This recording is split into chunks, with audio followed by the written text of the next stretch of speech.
Government polytechnic నర్పల్ల recruitment 2026 notification అయితే release అయింది.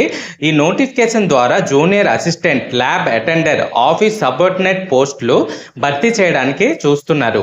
Total గా 8 వేకెన్సీస్ అయితే ఉన్నాయి. ఈ జాబ్ కి డిగ్రీ, ఐటీఐ, డిప్లొమా చేసిన వాళ్ళతో పాటు 7th క్లాస్ పాస్ అయిన క్యాండిడేట్స్ కూడా అప్లై చేసుకోవచ్చు.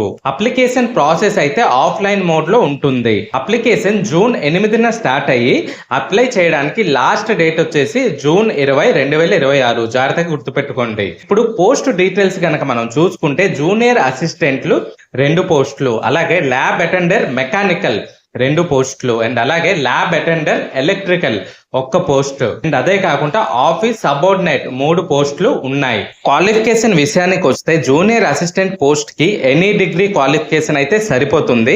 అలాగే ల్యాబ్ అటెండర్ పోస్ట్ కి రిలేటెడ్ ఐటీఐ, ట్రేడ్ లేదా డిప్లొమా అయితే ఉండాలి. అలాగే 1 ఇయర్ ఎక్స్పీరియన్స్ కూడా అడిగారు. ఆఫీస్ సబార్డినేట్ పోస్ట్ కి అయితే 7th క్లాస్ పాస్ అయితే సరిపోతుంది. బైసైకిల్ నడపడం రావాలి అని మెన్షన్ అయితే చేశారు.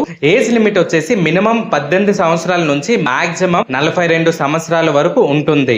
ఎస్సీ, ఎస్టీ, బీసీ క్యాండిడేట్స్ కి గవర్నమెంట్ రూల్స్ ప్రకారం ఏజ్ రిలాక్సేషన్ అయితే ఉంటుంది. శాలరీ విషయానికి వస్తే జూనియర్ అసిస్టెంట్ కి అరౌండ్ 18,500 రూపాయలు అయితే శాలరీ ఇస్తారు.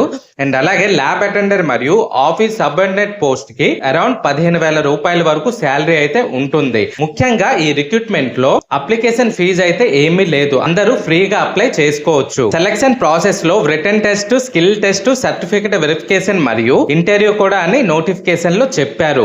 Interested candidates official notification download చేసి అప్లికేషన్ ఫామ్ ఫిల్ చేసి ఆఫ్లైన్ లో సబ్మిట్ చేయాలి. ఇంట్రెస్ట్ ఉన్న వాళ్ళు ఖచ్చితంగా అప్లై చేసుకోండి. అండ్ అలాగే మీ ఫ్రెండ్స్ అండ్ ఫ్యామిలీ మెంబర్స్ కి ఈ నోటిఫికేషన్ అన్నది షేర్ చేయండి. Thanks for watching.